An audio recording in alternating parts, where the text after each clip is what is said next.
you should be receiving materials to complete the 2020 census. A lot of communities, including immigrants and some who don't speak English, have been undercounted in the past, skewing the allocation of money needed in certain areas and the number of representatives in Congress. WCPO 9 News reporter Paula Suro breaks down what that means for your community. In this Norwood home, Gretel Valladares welcomes more information on how to fill out the census. I really don't know how to partake in the census. I'm not sure if it comes to my house in the mail or if someone drops it off. Many questions and lack of answers. Valladares, who's originally from Nicaragua and moved to Greater Cincinnati 3 years ago, says that's a reason not everyone is being accounted for. Nobody has talked to me yet. It is truly worrisome to not be part of the census because if we are not counted, it's like we don't exist. She wants to count, but knows her language barrier also gets in the way.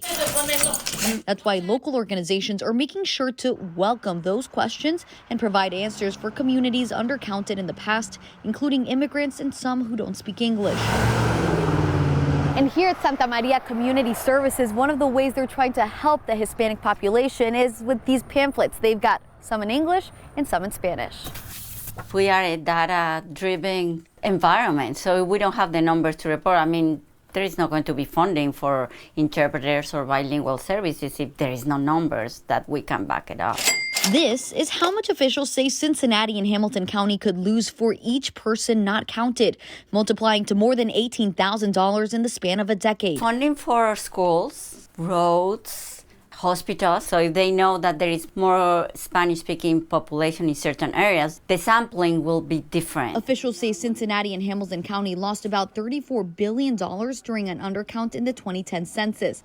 Dollars Catholic Charities says are crucial. To try to change that, the organization, which serves 8 counties in Southwest Ohio, helped the local Census Bureau office translate census materials into 5 languages. By law, none of the information from the census can be shared with other government entities. The information being shared is only used for statistical purposes. According to officials, a lot of communities that needed the most help had the lowest participation in the 2010 census. The more that we understand the makeup of our communities, the more we can develop our services. A reason local leaders are coming together to try and change that. That if we don't get counted, we lose funding, we lose representation, we lose a voice.